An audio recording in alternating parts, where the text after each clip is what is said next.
for staying with us. We had booked her rather early, and we kept putting it off and putting it off and putting it off. So we've had lots of time to plan, and the great committee effort in getting ready, everything went very well, maybe other than the technical glitch. But when we booked this 3 years ago, we would have been facing a presidential election.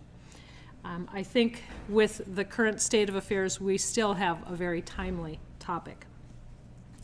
My name is Karen Imholt, and I am chair of the Will Elias Memorial Lecture Committee. As many of you know, this lecture serves as a memorial to Father Will Elias and a way to continue celebrating his life. Father Elias was the founding chaplain of this Newman Center. His ministry was a source of inspiration and spiritual renewal to many people. And through the generous efforts and contributions of individuals, we have been able to support national speakers by bringing them to St. Cloud. These lectures are intended to both challenge and inspire us, to guide audience members through education and spiritual development, all principles that were very important to Father Elias. Continue his ministry in this important way helps us to support critical thinking on relevant issues. Like past speakers, I think you will be very pleased with tonight's presenter. As I mentioned, events like this do not happen without the help of others. We had a great team this year, and I can't say enough how happy I am that we were able to pull together to make this happen. I would like at this time for the board members and the staff members here at Newman to stand and be recognized for their efforts.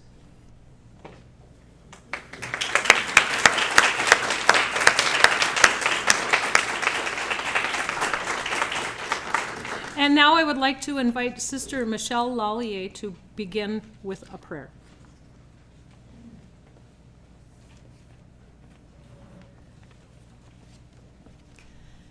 Good evening. It is so wonderful to welcome those who are regulars here and those of you who come for this evening, perhaps for the first time.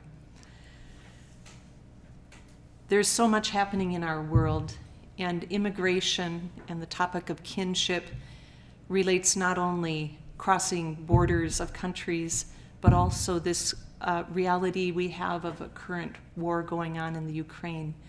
So this is a prayer that Vincent, who you'll hear from in a minute, had alerted us to. It comes from John O'Donohue, beautiful poet and prayer, from his book Benedictus. It's called For Peace. Let's just take a moment and tune in within to your own state of heart, to your own breath.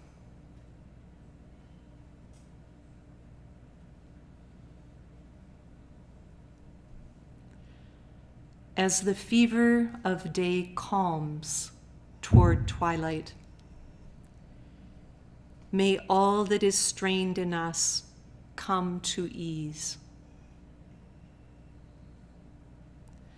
We pray for all who suffered violence today. May an unexpected serenity surprise them. For those who risk their lives each day for peace, may their hearts glimpse providence at the heart of history. That those who make riches from violence and war might hear in their dreams the cries of the lost. That we might see through our fear of each other a new vision to heal our fatal attraction to aggression. That those who enjoy the privilege of peace might not forget their tormented brothers and sisters. That the wolf might lie down with the lamb. That our swords be beaten into plowshares, and no hurt or harm be done anywhere along the holy mountain. So may it be. Amen. I'd like to invite Vincent up now to introduce Kristen. Good evening, everyone. It's a great honor and a pleasure to introduce to you tonight Professor Kristen Heyer of Boston College. We are all painfully aware of the massive suffering in the world of immigrants and refugees. Our speaker tonight is deeply qualified to enable us to understand some of the complexities, the political, the social, the cultural, and the ethical complexities of what it is that we're encountering in the world today with the vast numbers of immigrants and refugees. Our speaker has not only written very extensively on the issue, she has also lectured bishops and theologians. She has lobbied politicians. She has, among other things, visited the southern border and seen for herself the pain and the complexities that immigrants and refugees face, and indeed that governments and social and workers face in trying to work out what are we to do. And that is the William Elias lecture series, as you well know, is geared to helping us as church try to build our awareness, what we should do, what we should think about the painful problems facing the church today. And our lecturer tonight, Professor Kristen Heyer, is brilliantly prepared to help us to do that, as she has helped and prepared so many other people. So please help me in welcoming Professor Kristen Heyer.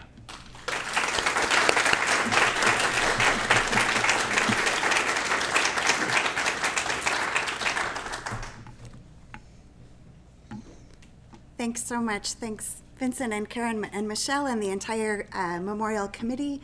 Thanks to Father Joe, and behind me, a huge thanks to Joan for her help with technical support tonight.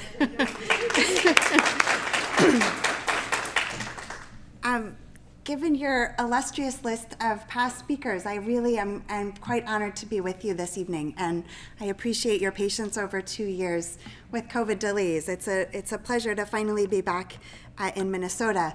A lot has changed since the early introduction from you, Karen, in the last couple of years, as you know, that have really impacted migrants. The war in Ukraine was mentioned. We have exited Afghanistan. We've had another presidential election, and of course a global pandemic. All of these have really significantly impacted the lives of migrants and refugees. For this year's World Day of Migrants and Refugees, Pope Francis selected the theme "Toward an Ever Wider We," really challenging our tendencies to think about migrants and refugees as other or them versus us. And earlier this month, on his trip to Malta, he called the World Church to develop the art of welcoming, asking us to resist the temptation to erect walls and drawbridges. So this evening, I'd like to explore some resources from Christian ethics from the Catholic tradition to help us toward that conversion of kinship across borders. But first, I'll just briefly turn to some signs of the times that threaten to divide us instead. So I should have come up with a next slide signal. There we go. How about it'll just be Joan? So over 4 million Ukrainians have fled since the Russian invasion. This surpasses the UN's worst case estimate. It'll be Europe's largest refugee crisis since World War II. They have fled to Poland, Romania, Hungary, Moldova, and U.S. immigration officials have detained more than 5,000 migrants from Ukraine at the nation's land and sea and air borders, most released into the U.S. via humanitarian parole.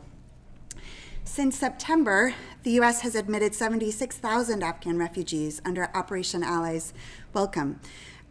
Most of these have also arrived through the humanitarian parole program, which does not lead to permanent residence. So we still have just over 10,000 Afghan refugees in temporary housing. Finally, this last month, the number of encounters at the U.S.-Mexico border reached a record 221,000. So the situation there has drawn criticism from some quarters about the Biden administration's unfulfilled promises, and from others about the previous administration's evisceration of asylum policies. So to remember back to the original invitation, anti-immigrant sentiment really helped put President Trump in office. If you can remember back to those campaign rallies, the chant to build the wall was the most consistent one. He moved swiftly to make good on campaign promises, issuing executive orders within the first few weeks, calling for a selective travel ban, wall construction at the U.S.-Mexico border, and expansion of the detention capacity of the nation. Nearly all of these promises were delivered through executive fiat, about 1,000 policies targeting immigrants. Some of them, you'll remember this, the high-profile family separation, ending the DACA program, and others were less well known, detaining pregnant women and refusing to protect victims of domestic violence seeking asylum. I have a picture here of Attorney General Jeff Sessions announcing the administration's expansion of grounds for deportation. I can remember that day so well. He said, "It is here on this sliver of land that we first take our stand against this filth." Then the COVID-19 pandemic really further exacerbated humanitarian needs, and some of these restrictionist measures were only accelerated. Over 150 countries fully or partially closed their borders to contain the spread without making exceptions for asylum seekers, including the United States. So in March of 2020, relying on a 1944 public health statute, the country implemented travel and asylum restrictions along the land borders, suspended immigration court hearings for asylum seekers who were already waiting in Mexico. So you've probably heard about this Title 42, as it's called. Any migrant arriving at the border without documentation is turned away, even as returning asylum seekers to dangerous conditions is forbidden by international refugee law. Most folks have been returned to towns in northern Mexico where they've experienced, in many cases, trauma, kidnapping, or extortion, living in tent camps. So the Biden administration has recently announced that it will finally lift Title 42, taking effect in late May, even as this has been contested by a group of senators and by many Americans. I was thinking yesterday, flying here from Boston, I would say about 10% of us wore masks, thinking that, if the decision to lift the requirement to wear masks as we travel is okay, then it seems ending Title 42 on public health grounds at the border would be consistent with that. But I think mechanisms like this that instill fear in receiving communities and that erode human rights reflect broader tendencies that we've seen for such a long time to consider immigration really in crisis management terms. We've seen this throughout the world with populist leaders capitalizing on anxieties related to the impact of globalization or cultural anxieties in recent years. These images from last fall of Border Patrol agents on horseback attempting to block asylum seekers or frightening them back to Mexico really raised doubts, I think, for many that this is the safe and humane immigration system that the Biden White House had promised. So on the first day of the new administration, year two of maybe coming back to Minnesota, but then it still didn't work. President Biden reversed several of President Trump's policies with executive orders. I would say, in general, the immigrant rights community is still waiting. I think the problems that I began with are not meaningfully solved by prevention through deterrence or telling Central Americans, as Vice President Harris did, don't come. But, Joan, before launching into my lecture, I just wanted to share some images from my last visit to the border, because I think my relationships there have been very formative for my own research on immigration. So I am really happy that you stuck with me with the PowerPoint. Thank you. And the folks working at the border are committed no matter which direction the political winds blow, right? They're receiving asylum seekers. You can see a makeshift memorial directly behind me. You see these all throughout. Desert Roots in the desert Southwest. This is really a death-dealing policy that we have in terms of the militarization of the border. The last time I was in Green Valley with an organization of the Good Samaritans who put out water bottles just to kind of take death out of the equation, we came across a highway overpass, which was a common stopping point for people after they had crossed on foot, waiting for their next ride.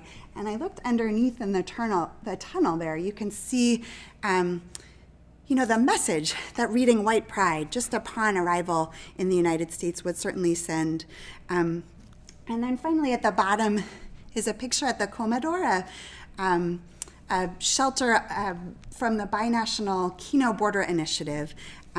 This is a project of Jesuit Refugee Service, the California and Mexican provinces of the Jesuits, the Missionary Sisters of the Eucharist, and then the two bordering dioceses there in Ambos Nogales. Here at the Comedor, I've listened to so many deportees preparing for a dangerous journey north. Often it's not their first journey.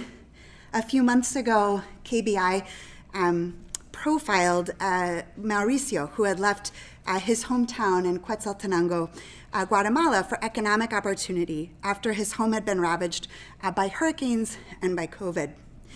He had traveled through the Sonoran Desert, but was ultimately deported after staying behind with a fellow traveler who had fainted, dehydrated, and turned himself over to Border Patrol. On my last visit just up the road from the Comedor to Casa Nazaret, the women's shelter, we sat with women thinking about reattempting the journey as well, in spite of the considerable dangers it posed. These women were just desperate to be reunited with their families back in the United States. One had worked at a Motel 6 in Arizona for many years, supporting her two citizen children after her own husband had left them. Describing her own initial reasons for leaving southern Mexico, she said, "At home, you either eat or you send your children to school." The Nazareth House residents repeatedly broke into tears, sharing not only the pain of separation from their children, but their experiences of manipulation and detention. Before returning to Boston, about 5 or 6 years ago now, maybe 7, COVID has messed with my sense of time as well. But I worked on the West Coast in California for 12 years. And it was there that I encountered a lot of undocumented college students. Each of the universities I worked at had special programs. I met one whose narrative I begin my first immigration book with, who had been really struggling with impossible choices. She had a run-in with ICE about a month after her high school graduation. Agents with loaded guns, bulletproof vests, steel-toed boots surrounded her house, nearly pounding down her door, demanding to see her father. She came out to the front yard. They still pressed her, asking where they could locate her dad. She turned around to look at her mother, who just regretfully said, "Go on and tell them." She said, "No GPA, no letter of recommendation could save me then." She fell on her knees in front of the agent, began pleading with him, saying, "I'm starting college on a special scholarship in a few months." They said, "Fine, we'll let you and your mother go, but you have to tell us where your father is." So they left, arrested her dad in front of his coworkers. And the student reflected just in disbelief that she had sold out her dad for a college scholarship. So this evening, I'd like to suggest that the Christian tradition offers us resources for letting some of these concrete realities break through politicized distortions that often shape our perceptions of immigrants toward an ever wider we. Joan. It's working well. Thanks, Joan. So last year, my campus hosted a replica of this magnificent Angels Unawares sculpture that had been installed at St. Peter's Square the previous year. Featuring immigrants from across time and locations forging ahead on a common ship, it evoked for me Pope Francis's first trip outside of Rome after his election. You might recall he celebrated Mass on the Italian island of Lampedusa, a place that's become a safe haven for migrants looking to reach Europe, seeking passage from North Africa.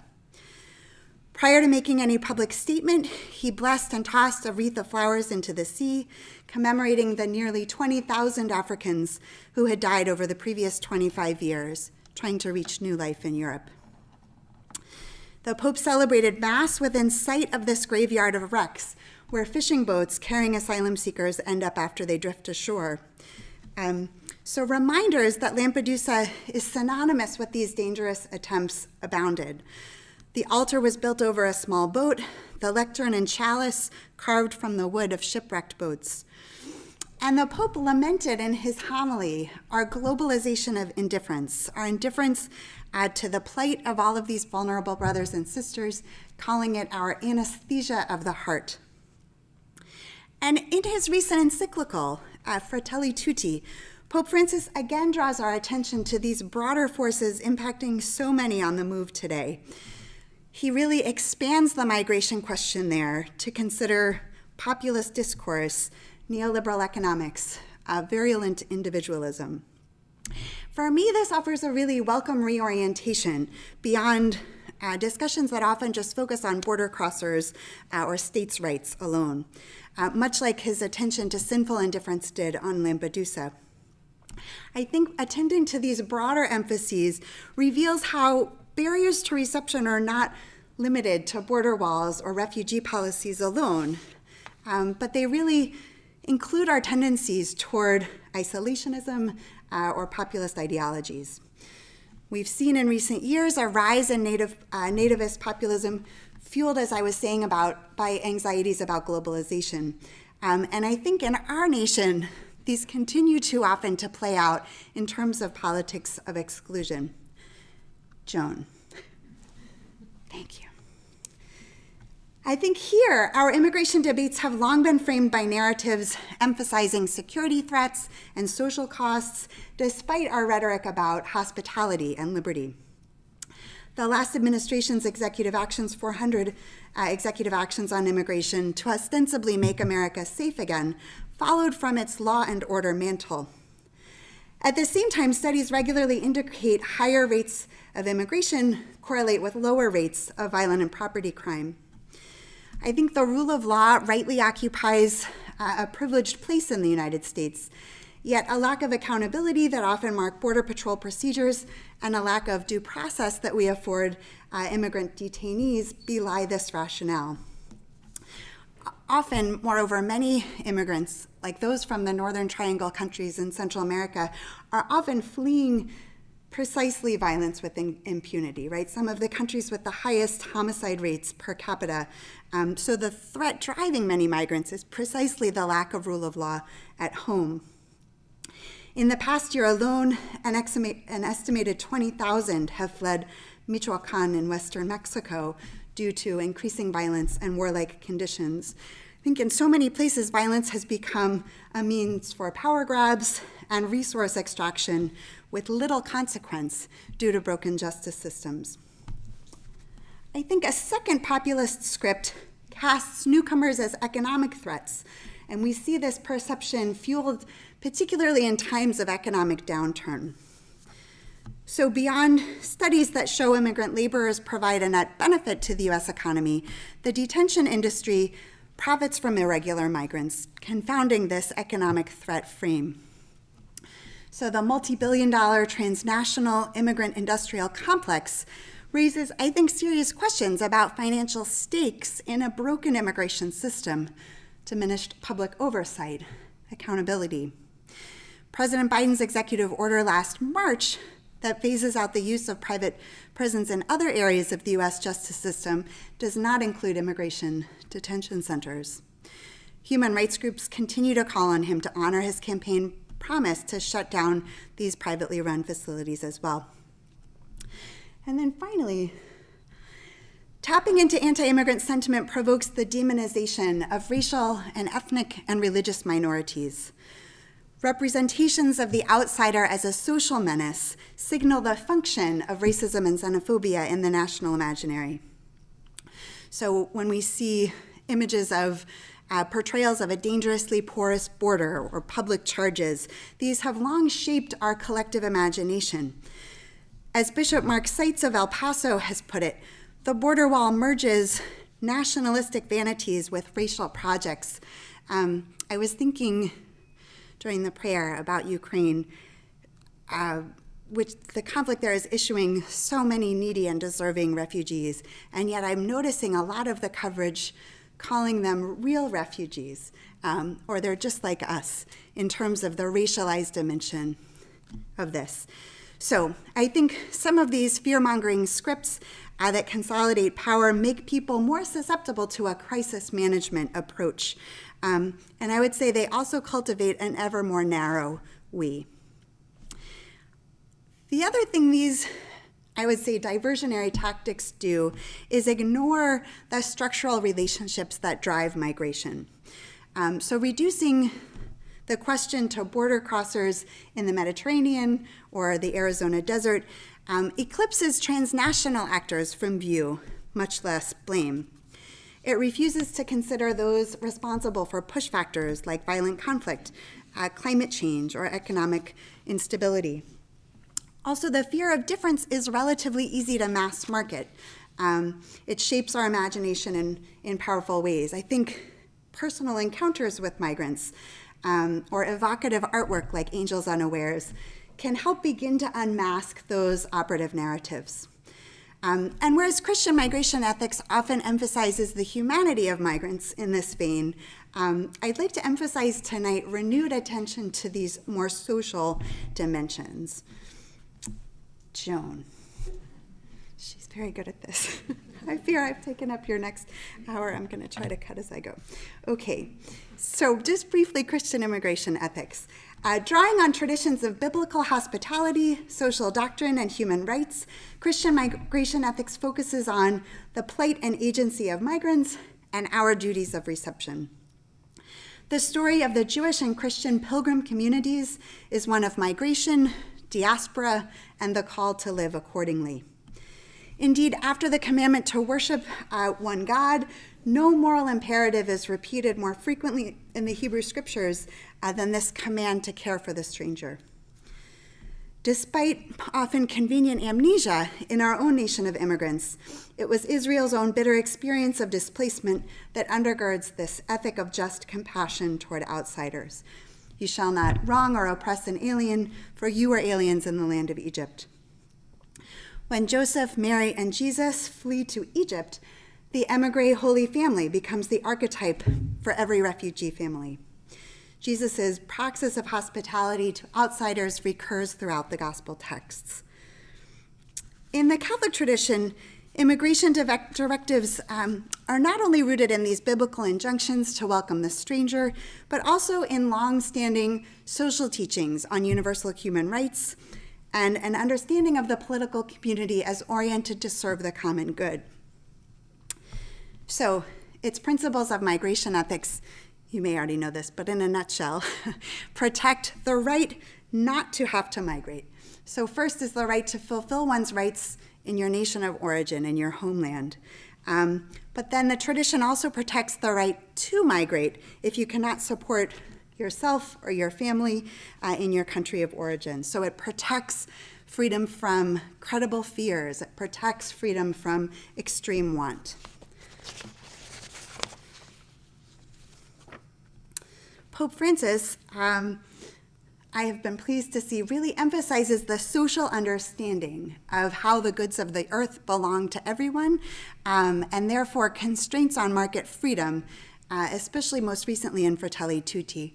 So, whereas the Catholic tradition does recognize the right of sovereign nations to control their borders, that right is not understood to be absolute. In the case of blatant human rights violations, state sovereignty is relativized by the tradition's primary commitment to protect human dignity. The other thing I'd add is once people do migrate, the tradition profoundly critiques patterns wherein the labor of migrants is welcomed without offering any legal protections of citizenship.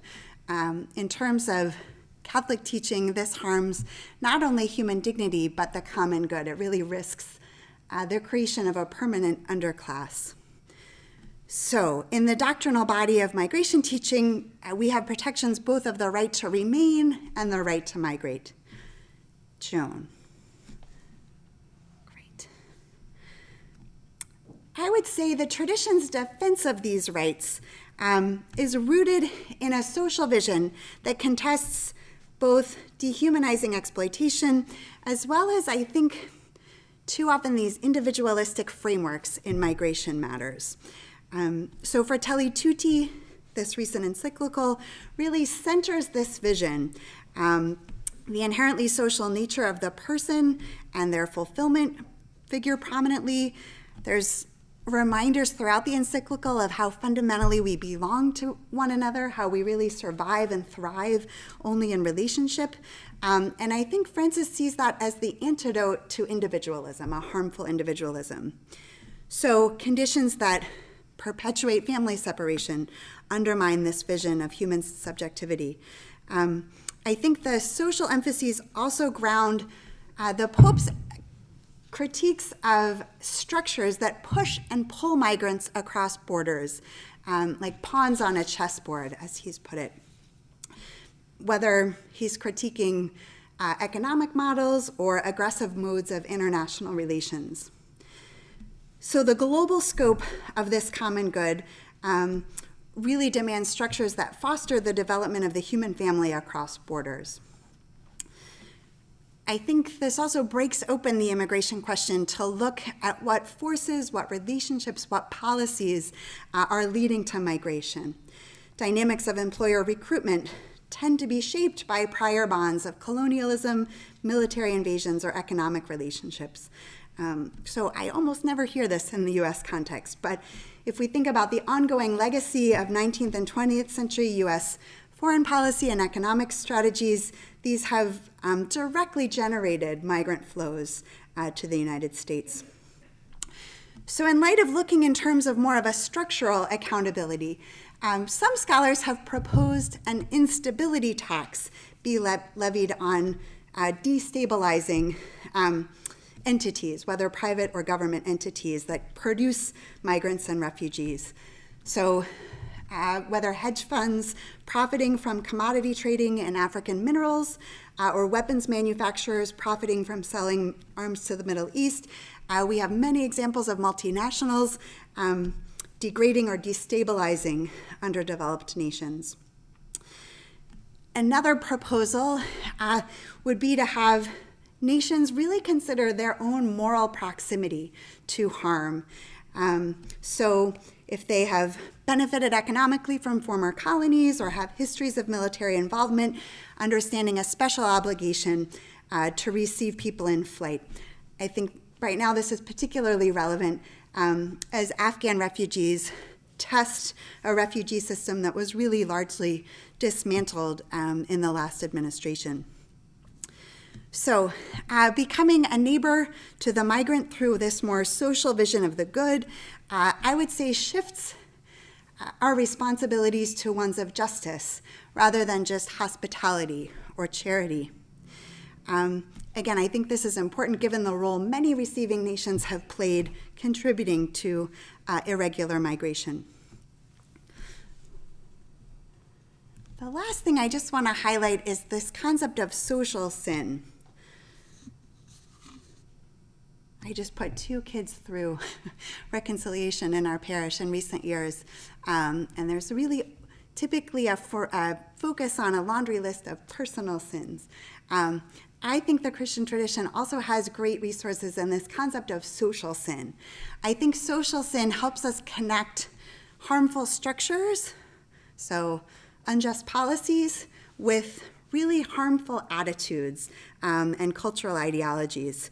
I think it helps us see how these powerful narratives that cast immigrants as takers or security threats influence voters' individual roles in collective actions that impact migration.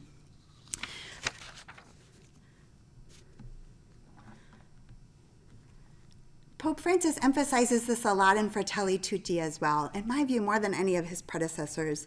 I think he's concerned about how our self-absorption really distances us from the cries of those in need. He revisits the parable of the Good Samaritan, worrying that whether we retreat inward or ignore others or are indifferent to others' plight, we're content to just pass them at a safe distance. He writes a lot about social media and consumerism and ways in which that really can incubate false ideologies that manipulate our consciences. During the early part of the lockdown, our family watched The Social Dilemma docudrama on Netflix. Did anybody see The Social Dilemma? Probably shouldn't make my comment if not one person. I thought The Social Dilemma was like an eerie window into these dynamics, how social media and surveillance capitalism are really kind of at work manipulating our minds. I reduced my kids' screen time after watching The Social Dilemma, so I don't think that's a recommendation to anyone. I guess I just think migration discourse often just focuses on politics or economics, and these more social sins, like racism or a sense of invulnerability, also really impact our temptation to exclude. I'm just going to go a little faster because we got started late. I guess I'll end there, that section, with Pope Francis lamenting these migrant deaths back in Lampedusa, talked about idolatries that rob us of the ability to weep, arguing that only eyes cleansed by tears can see clearly. This is a theme he revisited in Juarez and in Manila thereafter. So I think social sin gives us a helpful framework for understanding unequal relationships between countries, as well as these more harmful ideologies like xenophobia and meritocracy. Joan. Okay, I'll reduce this too. But I just wanted to, is it okay to do a little bit about women? And then a moral imagination? I'm just worried about people's ability to sit for a little bit longer. I think I can do this in 6 minutes? Okay, women. That sounded bad. I do think people continue to have an image of the migrant as a single man, often leaving, finding a better life, maybe sending remittances home. But as you probably know, following the Ukraine situation, the majority of Ukrainian refugees are women and children. And really worldwide, about half of migrants are women. And they face unique threats. Assault by smugglers and officials, harassment on the job, manipulation in detention facilities.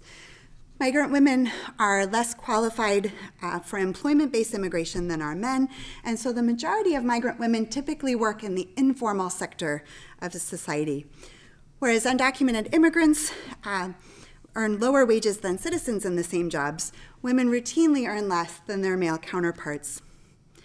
Undocumented women are often perceived by predators as perfect victims of assault. They remain isolated, often uninformed about their rights, and they're presumed to lack credibility. Women farm workers on the West Coast often hide their gender with baggy clothing and bandanas to deter assault. About 80% of women of Mexican descent in the Central Valley have reported experiencing sexual harassment, which is compared to 50% of all women in the US workforce. So when they're in these situations, beyond well-founded fears that reporting abuse will risk job loss and family separation due to deportation, such women lack access to legal resources, face language barriers, and often cultural pressures. Many of them still remain indebted to their coyotes, their smugglers, and because they understand that often immigration officials collaborate with law enforcement, they rarely seek help from the latter. Many women cite family reunification as their primary reason for migrating. And we have today still over 16 million people living in mixed status families in the United States. So maybe with 1 or 2 members with citizenship status and a few without. I guess what I want to conclude there is, in spite of immigrants' courage and resilience, I think the patterns that I've described tonight obscure their full humanity as mothers, as spouses, as children. Families comprise our most intimate relationships, and so policies that undermine family unity really frustrate that core relationality.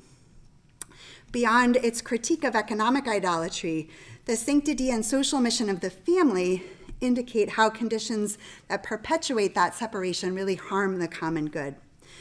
Catholic thought integrates a family's intimate communion with its charge to engage the broader social good. So deprivation of dignified labor opportunities and some of these traumatic enforcement mechanisms really impede immigrant families' access to social goods. I think this is a way in which these threaten family values in ways that are broader than that term's fairly narrow construal in political and religious discourse. So I think the concrete narratives of women that I've encountered over these, 15 years now, also are a constant reminder that migration decisions are rarely individual choices alone. As the new director of the Keno Border Initiative, Joanna Williams, recently put it, parents traveling with their children or sending them to cross the border alone are neither heroic martyrs nor conniving opportunists.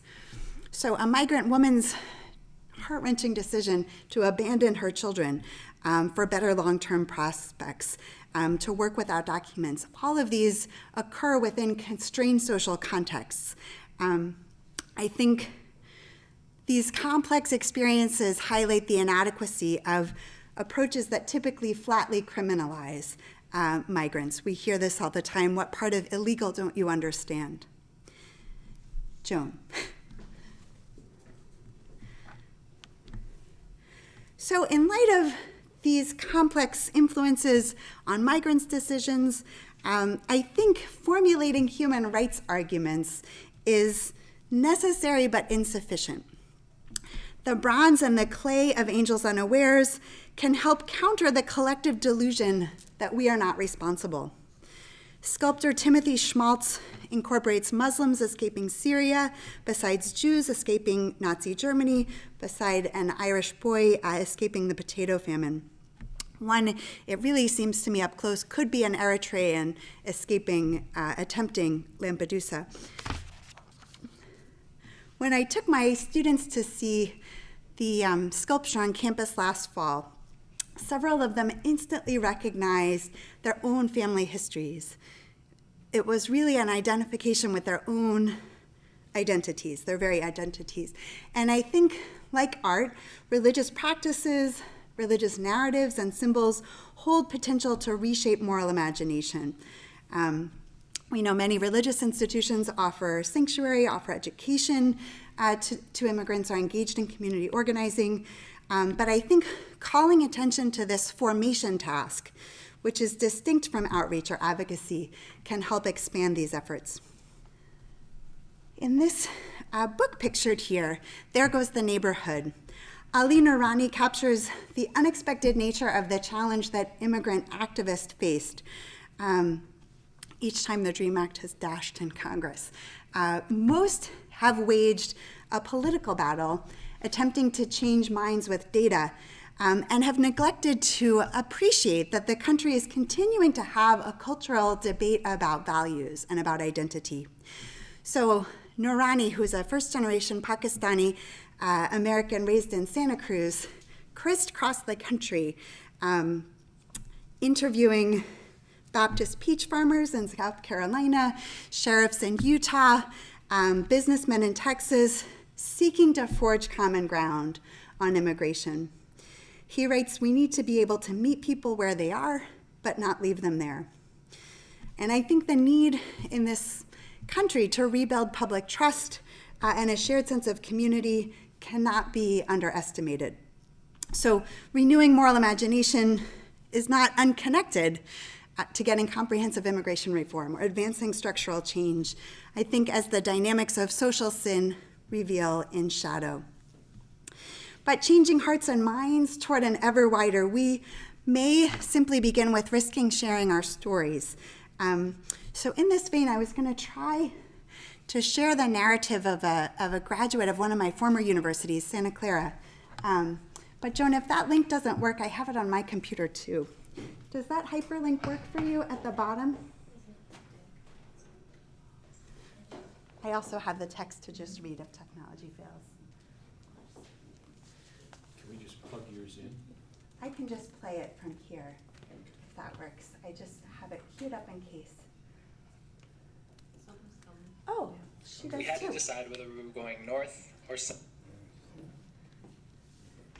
I'll let you play it. We had to decide whether we were going north or south to get into California. My friend decided it would be best to go south to avoid the big snowstorm up north. But south would take us through Arizona. I really didn't want to go through Arizona. I got more and more nervous. I felt paralyzed. My friend kept asking me what my problem was. Finally, I told him. I'm undocumented. I came to the United States when I was 3 with my family, and Arizona had just passed a law that gave police officers the authority to check people's immigration status. If we got stopped in Arizona, I could be detained and deported. My friend is white. He comes from a really privileged upper-class background. He attended a private high school, then Santa Clara University with me. I went on scholarship. Politically, he sees things a little differently than I do. We've had our disagreements. He was quiet for a while. Then he barraged me with questions. I answered the best I could. Silence again. Then he told me about his grandfather, how he hadn't been able to find work in Ireland, so he decided to hop on a fishing boat and get off in New York. He worked as a janitor without citizenship. Now his son, my friend's father, is a high-ranking bank executive. The whole time through Arizona, my friend drove like 50 miles an hour. He didn't even want to change lanes. He told me he wasn't going to lose his best friend. He wasn't going to let that happen. The immigration debate became real to my friend in the car that day. We had a very different conversation than the one politicians are having right now.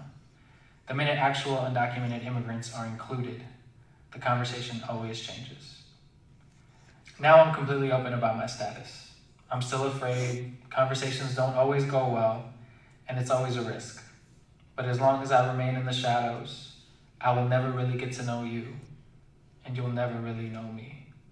With a perspective, this is Jose Arruda. Thank you. The opinions expressed in the Perspective series are those of the commentators and not necessarily those of... Great. Thanks, Joan. So Jose, I think Jose's courage, together with the resilience of so many others, witnesses to enduring hope.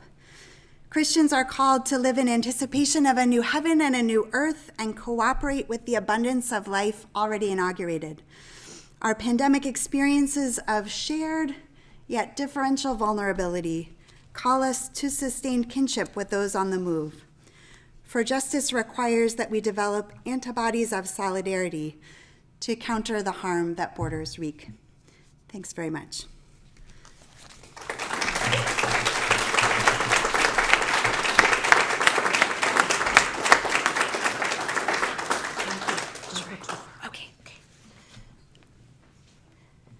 We're very fortunate to have people like Kristen with us, and we are grateful that you are able to share this experience with us this evening to explore this important topic. We will now offer a time for question and answer.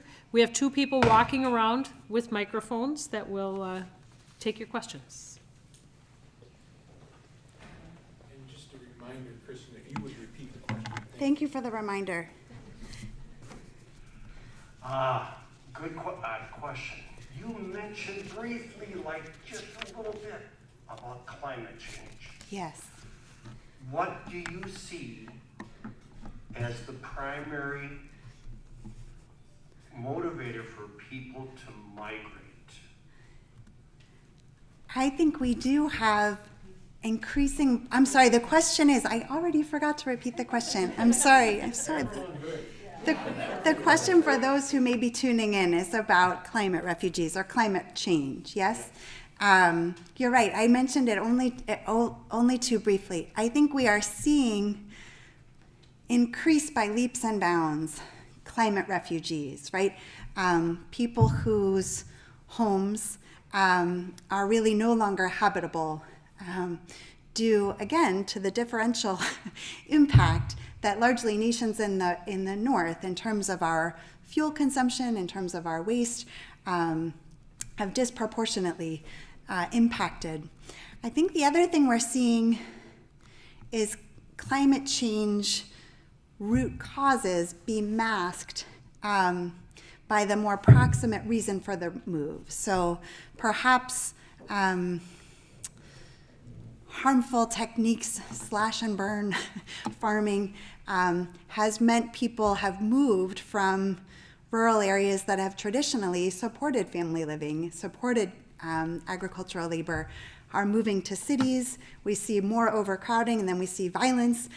So what looks like people fleeing, as I mentioned earlier, violence with impunity, could be several steps out from climate change-induced migration. So I think it's both issuing refugees in larger and larger numbers and masked by maybe the intermediate steps that they're forced to take. But thank you for highlighting that. It's really important and only on the rise.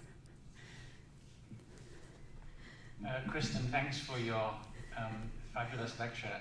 I'm a microphone holder, but I'm going to be the privilege of asking a question if I may. Please. So I'm kind of following up on the first question about, well, why is it that people want to cross the border? Why do they want to actually leave their home? And obviously there are numerous reasons, and they're extremely complex. But it does seem to me that very often people are forced into these situations because of things like it's violence, whether that's just crime in their neighborhoods and they're scared for their daughters to get raped, or it's because of something like Ukraine, which is an actual war.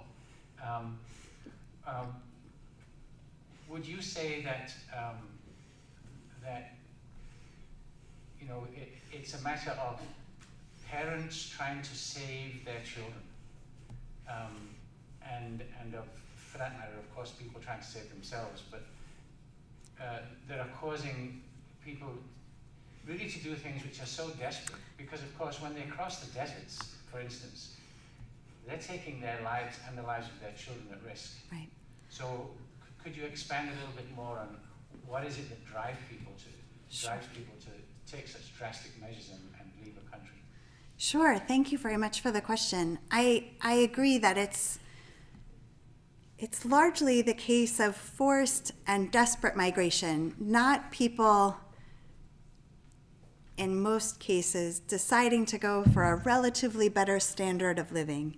I think the U.S.-Mexico border bisects one of the sharpest income divides on the planet, just for starters.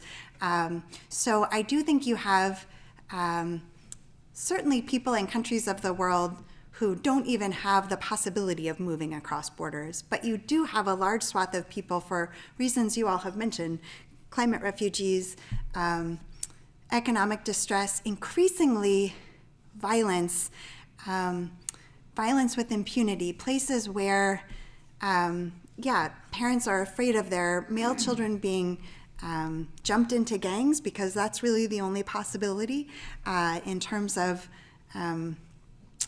rates of unemployment, possibilities for providing for family, or as you say, maybe worried for their daughters in terms of rates of rape or of kidnapping, and then ransoming.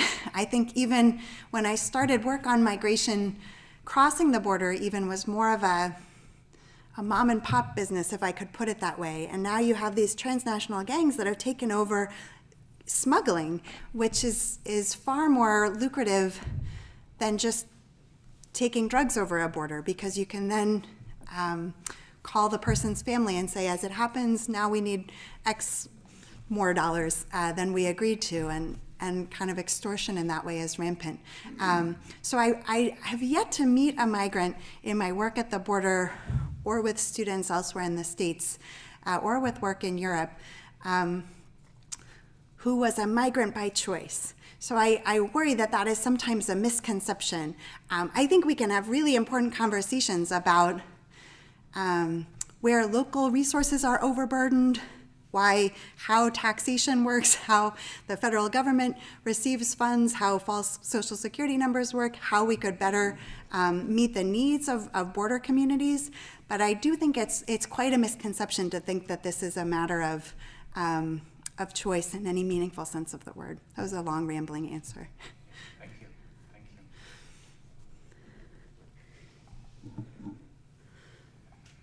I thank you for your presentation very much. Two-part question. One, why do you think that Catholics in the pew haven't heard this ethical argument about immigration? And then two, how might they start hearing this? Excellent question. The question is about Catholics in the pew not having heard this as much, and how might they?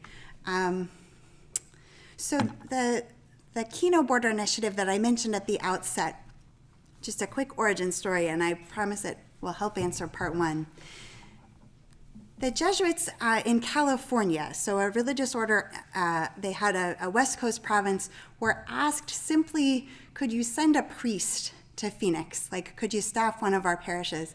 And the folks in the province said, well, we'd like to be a bit more deliberate about partnering rather than just kind of send a person. So they did a really long, in-depth, inductive needs assessment of the area to see how they wanted to kind of put their resources and be present at the border. One of the things they found was that the closer you got to the border, the less people wanted to talk about these issues I've raised. And in parish settings, I think that's because you had in a single pew, maybe undocumented migrant and border patrol, as members of the same parish community. And it was just too fraught to kind of disrupt that peace. So part of KBI's mission, beyond the outreach I mentioned, is to kind of go and make parish presentations, maybe not unlike this, just to get people talking. I think further from the border, it remains such a politically fraught, hot-button issue that I can imagine people not wanting to touch it with a 10-foot pole in their preaching. It'll polarize the congregation for some of the similar reasons, even if it's not as up close and personal. I actually think that dynamic could also be an asset in talking about this a lot more, right?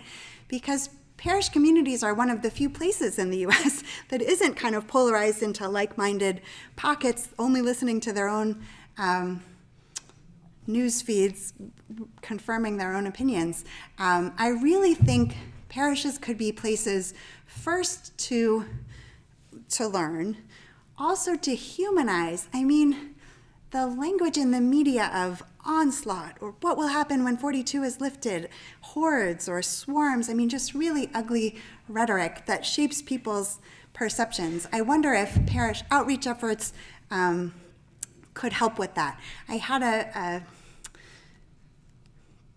librarian at Boston College say once, have you ever thought about if parishes did Antiques Roadshow, but for persons?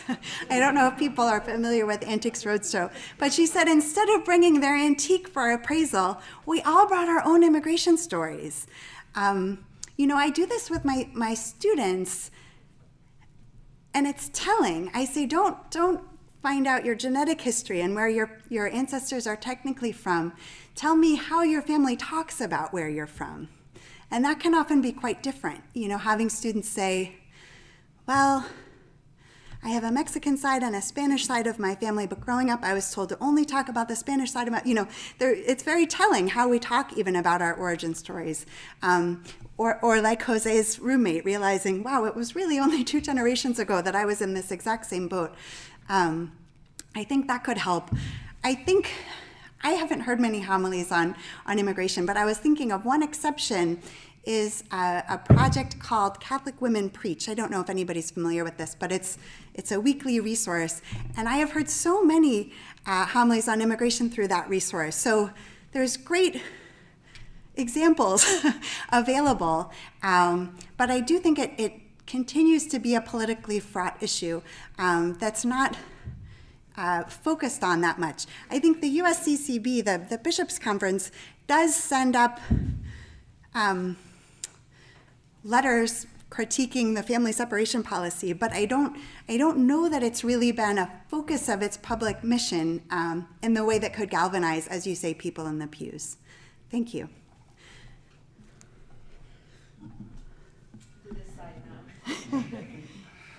One of the terms that I hear quite often about immigration is comprehensive immigration reform, as if this is going to be the solution to all of problems related to immigration. What does that mean? Is there something like comprehensive immigration reform, and particularly with church? Does the church have a position on what would be comprehensive immigration reform?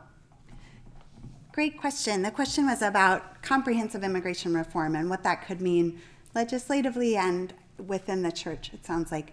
So the Catholic Church in the United States has had a Justice for Immigrants campaign over decades. That would be another good source for parishes. And gosh, over 10 years ago now, the U.S. bishops and the Mexican bishops co-wrote a pastoral called Strangers No Longer. And the principles that called for: a path to citizenship, an end to family separation, curbing of labor abuses.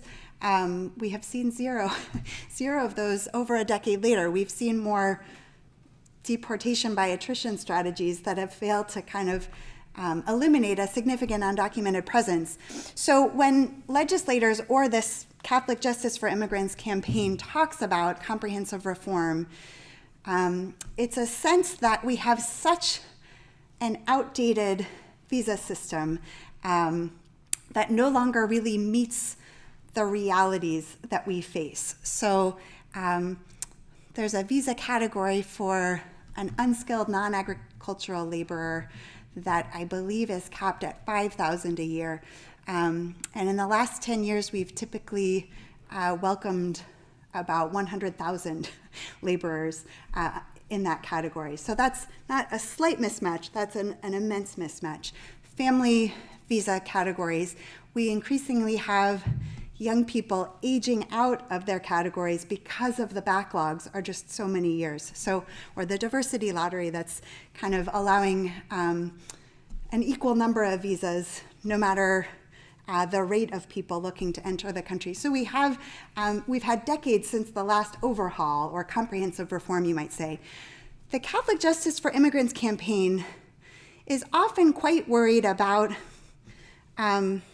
partial strategies, and in Congress we often have to have compromise strategies, right? But partial strategies that would continue to receive labor without giving people citizenship status. So we welcome them in the workplace, but not at the voting booth, not on the college campus.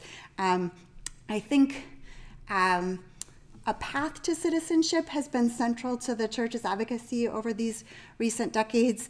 What the act that President Biden sent to Congress when he first came in office includes comprehensive reform, includes a path to citizenship.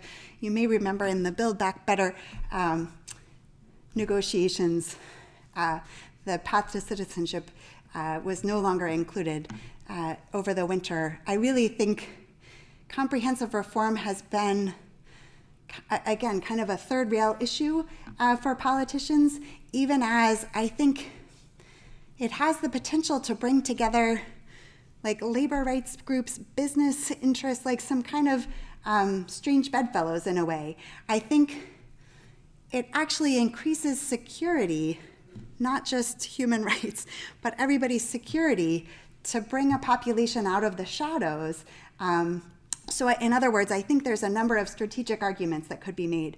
You know, some politicians have called for just a a return to guest worker programs. And honestly, when I've spoken with people deported or attempting to reenter, there are some people who would like seasonal opportunities. But in this country, that has typically been rife with abuse. You know, again, these practices where we are willing to take labor without guarantee protections typically don't end well for the laborer. I can remember when I lived in Los Angeles, our parish in East LA, Dolores Mission, housed migrants in our Guadalupe homeless project, and they would sleep in the church at night and then go out and try to get day labor every morning.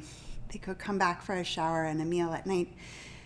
And so many of those men would tell me stories of, doing a lot of landscaping work or painting work for homeowners in LA, saying, "Oh, you did such a great job. I'll meet you here, same time, same place tomorrow. I'll just pay you for both days, never to be seen again." So without real worker protections, it's not just wages, but injuries and everything. So I think the sense of comprehensive reform is to say we need a path to citizenship and all the protections we citizens enjoy to have a kind of a just immigration system.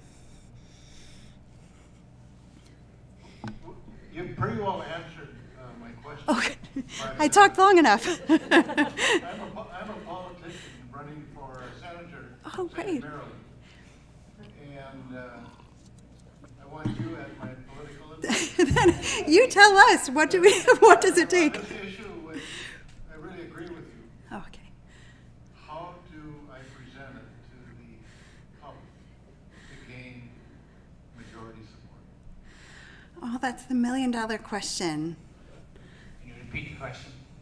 I'm sorry, the $1 million question is, even if a politician among us agrees with this stance, how to persuade others.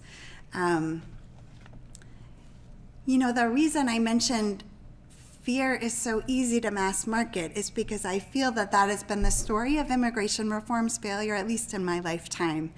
I was saying with the group last night, this Monday was Marathon Monday, and I'm always reminded of the bombing at the end of at the finish line of the marathon, which really dashed the hopes of the Gang of Eight the last time that I thought immigration reform had a prayer. I really think marrying justice and security is one way forward. I also think the story of the origins of the United States is an immigrant story, reminding us of our origins. We're quite good at amnesia when our needs are met, or when one particular group gets into the mainstream in this country, but it really is a nation of immigrants history. I think the sides that are responsive to fear and demonization, I have to confess, I find very well organized and very well funded. So I don't think it's simply a battle of ideas, it is what I'm afraid of. But thank you for fighting the good fight.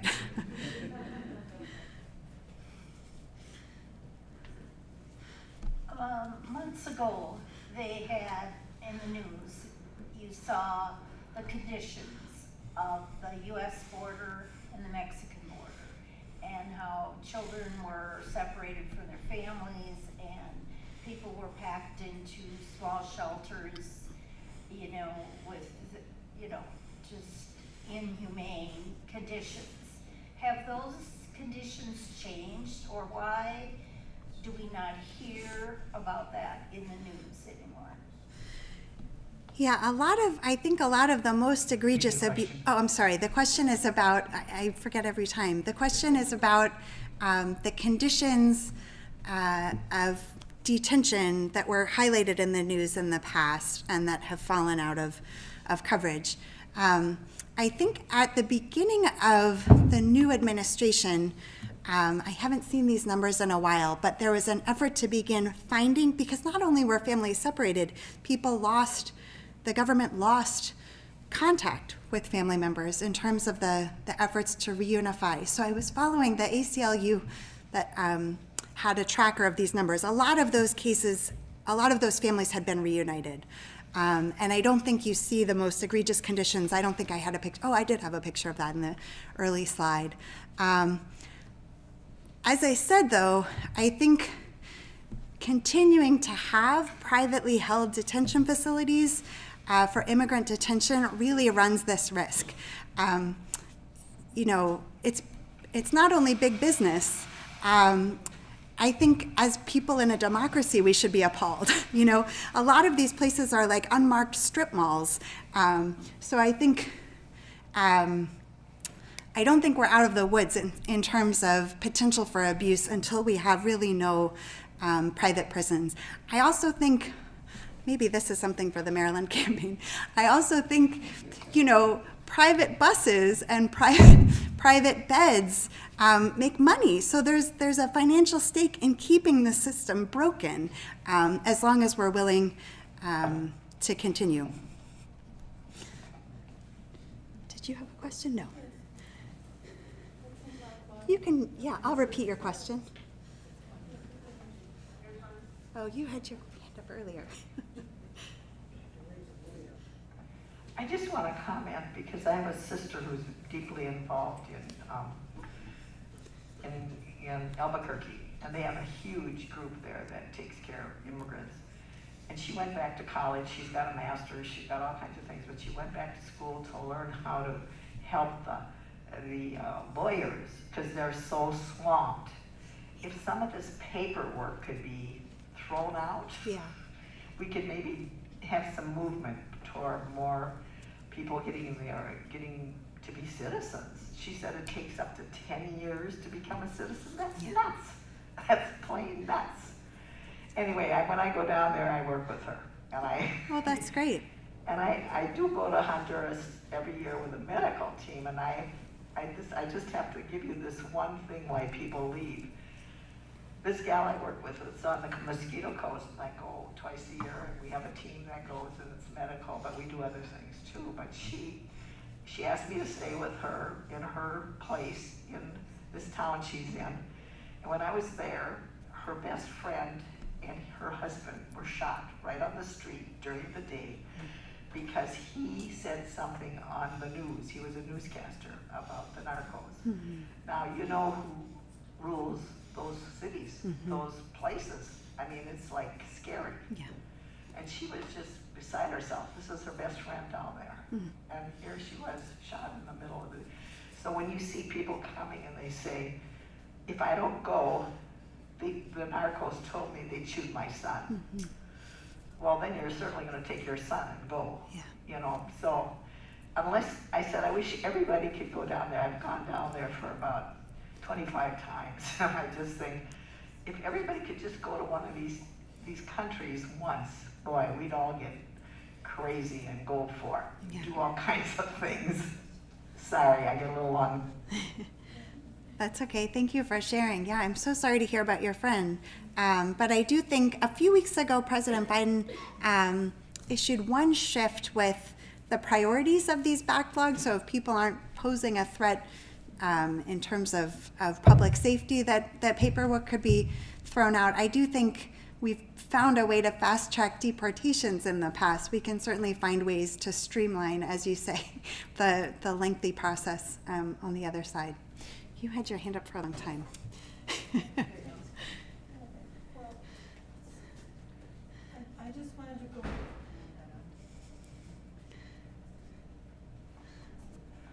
I just wanted to go back to the fear thing because that's what he had brought up, and I remember that that just seems to be what can we do about it, you know? And so I remember in the book Cast. Yeah, it's in That's a battery here. So in this book, Cast, by Isabel Wilkinson, it seemed like there was a certain year in which it was like a code number that meant by that point there would be fewer white people mm-hmm. than there would be people of color. Mm-hmm. So maybe what my question is, do you see that happening sooner or later, or any other comments? Because it seems to me the economic, when I think of even people that I know, why they are upset or they don't want to accept immigrants is the fear, and they just think it's going to affect them economically. I mean, so I was just curious if you had more comments about, if that's getting better or if you see a change. No, I think the demographic shift, I'm sorry, the question is, what is the question? The question is about fear, about, these shifting demographics. She's mentioning Isabel Wilkerson's cast, and the economic threat as well at the end, yes? I do think this is just a shifting demographic reality that has induced anxiety in people in this country who, in my experience, often conflate economic reasons, economic fears with racialized fears. I think that is what I would say. I don't doubt that there is actual economic need. I don't doubt that there's a feeling of being a stranger in one's own land. That's why I say I really don't think we can leapfrog over some of these cultural tensions in our country. And I think we're all tempted by our deep stories to kind of select facts. But I do think often the economic fears are out of whack with the economic realities of immigrants' impact. And I think that demographic change is coming whether people like it or not. But I think we saw candidates really drawing upon that, in my view, in the last 2 elections, the kind of anxiety about demographic shifts. Yeah. Can I ask a brief last question? Sorry. In recent years, the United States has actually, at least there's been a lot of talk about diminishing, about lowering the amount of economic aid to other countries.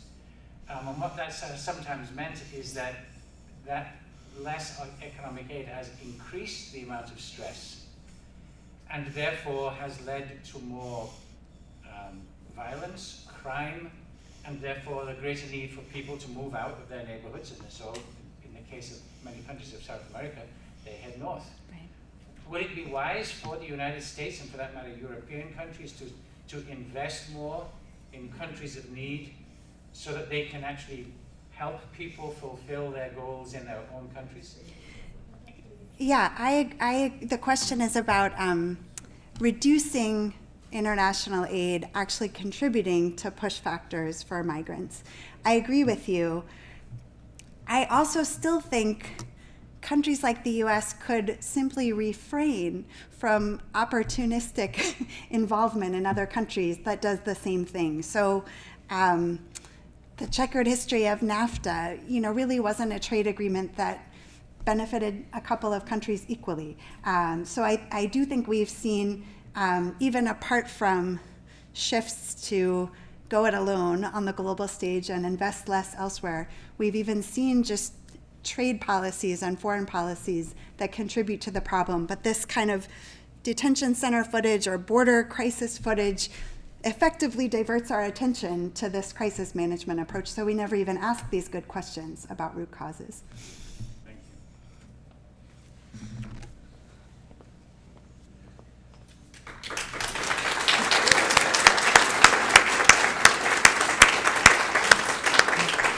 Thank you again, Kristen. We're very fortunate to have you with us. We are going to continue the conversations. We have a reception with plenty for everybody. So we'll ask you to join us with that. But before we move to that, I want to put a question out there to all of you, in that the committee will be thinking on what topic do we bring a lecture next year. So if you have ideas of things that you would like us to bring in, talk to one of the board members who is here tonight and let us know your thoughts on that. We always conclude this event with one of Father Will Elias's favorite songs, a hymn that was written by St. John Henry Newman, Lead Kindly Light. You'll find the words in your program, and we have some musicians here that will lead us. Thank you all so very much for being here with us tonight. It's great to see faces and people and our 3-year wait was worth it. Please join me.